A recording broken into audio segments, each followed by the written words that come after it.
Now we enter the second church, Smyrna, and this is how John describes it. And to the angel of the church in Smyrna write, the words of the first and last who died and came to life. I know your tribulation and your poverty, but you are rich, and the slander of those who say they are Jews and are not, but are a synagogue of Satan. Do not fear what you are about to suffer. Behold, the devil is about to throw some of you into prison, that you may be tested, and for 10 days you will have tribulation. Be faithful unto death, and I will give you the crown of life. He who has an ear, let him hear what the Spirit says to the churches. He who conquers shall not be hurt by the second death. That is Revelation 2, verses 8 to 11. Smyrna comes from the Greek word Smyrna, which means myrrh. Myrrh is an astringent gum which acts as an antiseptic and a stimulant. It is used in perfume and holy anointing oil, primarily for purification and embalming. It was one of the gifts the Magi brought to the baby Jesus. And this is quite fitting, since the message to this church speaks of death and rebirth in our consciousness. These words spoken to Smyrna come from the eternal aspect of our I Am, the first and the last. This I Am died to us when we lost consciousness of it, and now, through our own initiative, we could regain consciousness of it. This is just like the seed in its second phase of growth. It was lifeless to the outside world until it was planted, warmed, and watered, and now it shows its signs of life by sprouting. So too, our consciousness starts to regain its eternal essence. It starts to become aware of a wider sphere of consciousness than it had till now. Our consciousness pushes beyond the boundaries, just like roots and shoots push beyond the shell of the seed. At this stage, the plant is at its most vulnerable, so no wonder we meet Satan and the devil. Our sprouting consciousness encounters the adversary, Satanas, and the accuser, Diabolos. We find these two beings in esoteric teachings described as Ahriman and Lucifer, respectively. They each have their own specific qualities and roles, and if we are to develop our spiritual consciousness, we must learn how to identify them. Otherwise, they will kill our sprouting seed. As the roots and sprout gain strength by pushing through the soil, so we are strengthened as we resist the distractions that come from the activity of these forces. St. John writes that we must conquer these challenges if our consciousness is to survive the second death. The second death is when our soul frees itself from its purely earthly consciousness. This is a very vulnerable stage. If we're not in control when our soul begins to experience spiritual consciousness, then the adversary and the accuser can take over our soul. This is where the idea of selling our soul to the devil comes from.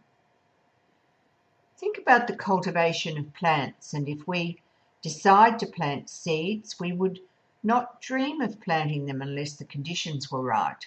The right time of the year, a suitable location, the soil properly prepared, and so on. Otherwise, the seeds would not thrive. Do we take this much care with the development of our consciousness? How much do we know about the way our soul processes information? Do we have a working understanding about how our soul life can be interpreted by our lower being before our higher being can respond? This has to do with all the automatic responses that are programmed into us.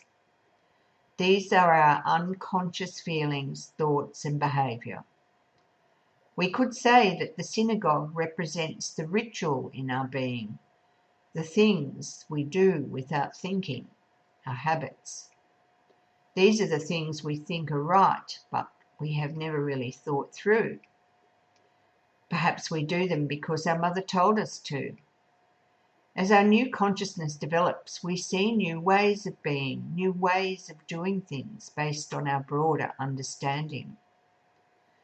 To give our sprouting consciousness the best chance, we must understand what being conscious really means.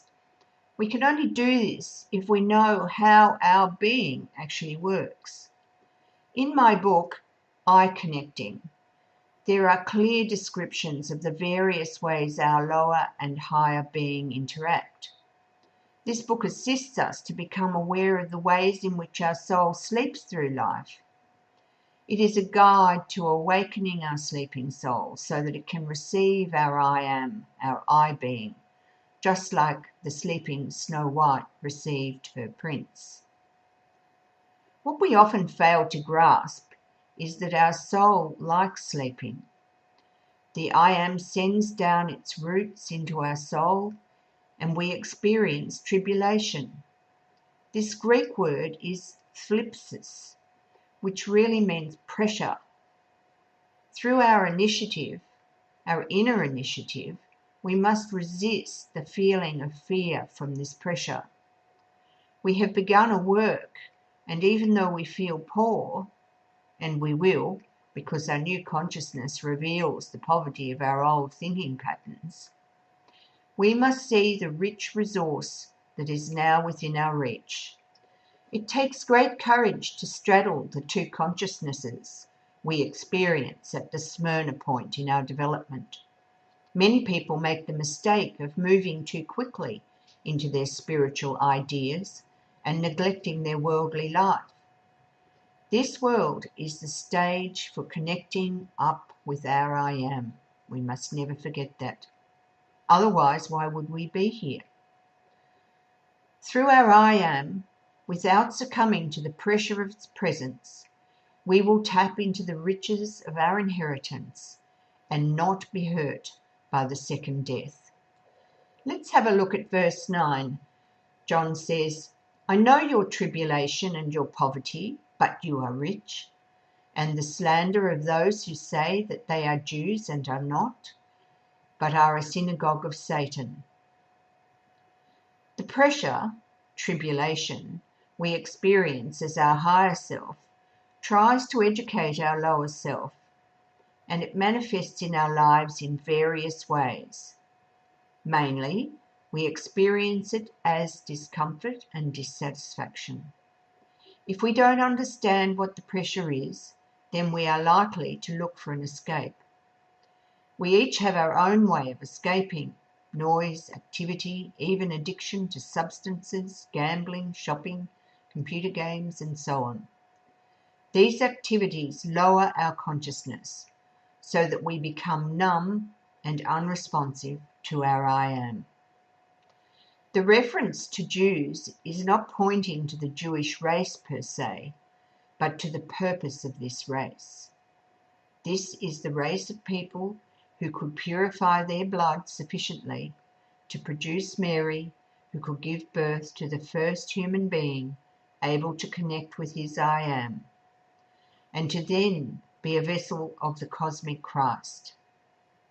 How many people claim to bring Christ into the world today, while at the same time criticizing others who claim to be doing the same thing?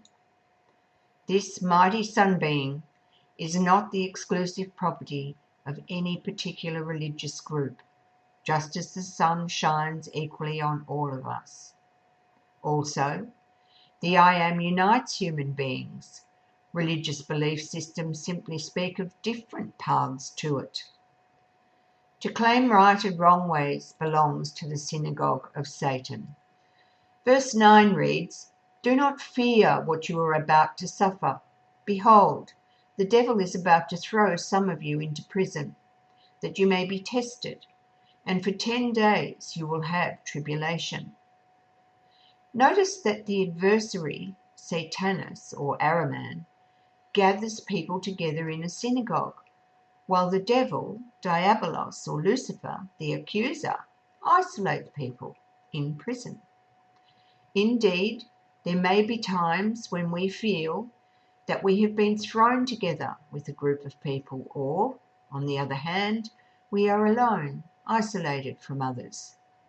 It doesn't matter where we find ourselves. Our circumstances are good circumstances for connecting up with our I Am. It isn't a matter of saying that we are Jews or priests or leaders or whatever. We have to actually be what we claim. Anything less is a lie, and Ahriman is the father of lies. The one who connects up with their I Am demonstrates it for all to see. It requires no explanation.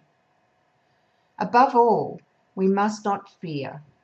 Fear immobilizes our will, making us unable to act. If we are imprisoned in our lower self, we are still free to act. We still have the freedom to strive to connect up with our higher self. If our prison is our isolation, we can still experience the company of our higher self. It doesn't matter what circumstances we're in. We always have the free will to choose the higher over the lower. This is our test. 10 days probably doesn't mean 10 24-hour periods. It could mean 10 periods of light and darkness as we struggle to act in higher ways. It could point to a full cycle of numbers 1 to 9, with 10 starting a new higher cycle. These words, "Be faithful unto death, and I will give you the crown of life," are interesting. To be faithful, pistos, does not speak of blind belief, but of knowing, of certainty. Those who are faithful live with a growing conviction that they have a higher self. Whatever dies and falls away from them, like the blossoms dropping from its seed, will rise to a new higher expression. Whatever falls away from us, be it relationships or possessions, jobs or cherished ideas, if we let them die, we create new life. This is the hardest thing to do. We never want to let things die. We instinctively want to resuscitate things. And then in verse 11, "He who has an ear, let him hear what the Spirit says to the churches. He who conquers shall not be hurt by the second death." Resuscitating is not conquering. Conquering, nakeo, really means overcoming, to come over from the past into the present. Our soul likes its cosy bed past, that with which it is familiar. Our soul loves doing things the second time around. It can't always summon the effort required to do something for the first time, something new. What are we conquering? Ourselves, of course. If we look deeply into our souls, we will notice that it contains many unsatisfied or yet to be satisfied wishes and longings.